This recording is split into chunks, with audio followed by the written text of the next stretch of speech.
Shit, oh shit.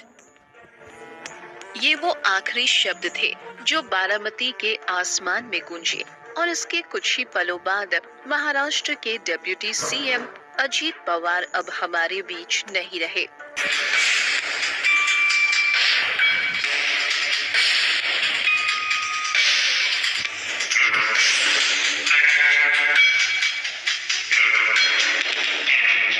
आज देश में एक बेहद दुखद और हिला देने वाला हादसा हुआ है।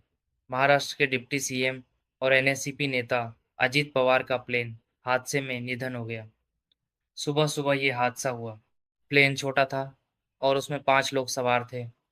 प्लेन बारामती में लैंडिंग के लिए उतर रहा था। Ajit Pawar, who was on board a plane, has met with an accident in Baramati. This is a big breaking news update, ladies and gentlemen. This is a tragic update that we're getting in, that Ajit Pawar has passed away. Ajit Pawar was on board and Ajit Pawar has also... और यहीं ये crash हो गया। अब सबसे बड़ा सवाल क्या ये सिर्फ हादसा था या इसके पीछे कोई साजिश है? आज इसी एंगल पर बात करेंगे, फैक्ट्स के साथ। लेकिन पहले ये खबर ने पूरे देश को हिला दिया। जो तस्वीरें और वीडियो सामने आए उन्होंने चिंता बढ़ा दी। एक वीडियो में दिख रहा है दुकान के पीछे धमाका होता है और आग का बड़ा गुब्बार उठता है। विस्फोट इतना तेज था कि मौके पर कोई मदद नहीं कर सका। दूसरे वीडियो में प्लेन के टुकड़े फैले हुए दिखते हैं, इंजन अलग, हिस्से अलग और साइड पर तेज आग। कई लोगों ने कोशिश की मदद करने की, पर वो पास भी नहीं जा सके। कहा यह जा रहा है कि प्लेन लैंड करने वाला था, पहले लैंडिंग नहीं हो पाई, फिर एक चक्कर मारा और दूसरी कोशिश में हादसा हो गया। अब आते हैं साजिश वाला एंगल। कहाँ से आया? सब लोग सदमे में थे, परिवार रो रहा था, पार्टी के समर्थक टूट चुके थे। इसी बीच ममता बनर्जी का बयान आया और कहानी एकदम दूसरी दिशा में मुड़ गई। ममता बोली, मेरे पास सोशल मीडिया से खबर आई कि अजीत पवार बीजेपी छोड़ सकते हैं और अब ये हादसा हो गया। सुप्रीम कोर्ट की निगरानी में जांच होनी चाहिए। यानी सीधे शक की सुई सत्ता की तरफ घुमा दी। ऐसे वक्त में जब शुरुआती जांच तक शुरू नहीं हुई थी, अखिलेश यादव ने भी वही राग अलापा, ममता जी ठीक कह रही हैं, जांच होनी चाहिए, वीआईपी के साथ ऐसा ना हो। अब सवाल ये, क्या प्लेन वाईपी देखकर क्रैश होता है और आम नागरिक के साथ होना ठीक है क्या? यही इस राजनीति का लेवल है। अब बात फैक्ट्स की तरफ लौटते हैं। ये जानकारी सामने आई, प्लेन मुंबई से 8:10 पर उड़ा था। 8:45 पर बारामती के पास हादसा दूरी लगभग 256 किमी थी। अजीत पवार बारामती में एक रैली करने जा रहे थे।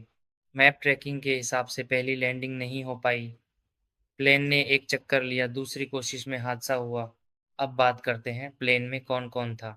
डिप्टी सीएम अजीत पवार, उनका PSO head constable Vidip Jadhav, pilot Sumit Kapoor को, pilot Shambhavi Pathak, flight attendant Pinky Mali, pilot Sumit Kapoor अनुभवी थे, यानी कोई नौसिखिया नहीं था। प्रत्यक्षदर्शियों ने कहा प्लेन का व्यवहार देखकर लग रहा था कि कुछ गड़बड़ है। जमीन पर गिरते ही तेज आग फैली। को पायलट के आखिरी शब्द रिपोर्टेडली थे, ओ शिट, ओ शिट। पर सबसे महत्वपूर्ण बात, कोई मेडे कॉल नहीं गया। मेडे तब बोला जाता है जब पायलट को समझ आ जाए कि प्लेन बुरी स्थिति में है। अगर प्लेन में शुरुआत से खराबी होती तो वो मुंबई से उड़ ही नहीं पाता या रास्ते में गिरता। यहाँ तो प्लेन बारामती तक पहुंचा, एक बार चक्कर भी लगाया। यानी फाइनल मोमेंट्स में कुछ हुआ है। अब परिवार की बात, पूरा पवार परिवार टूट गया है। सुप्रिया सुले ने स्टेटस लगाया, डेवास्टेटेड। लोग रो रहे हैं, पार्टी के कार्यकर्ता सदमे में हैं।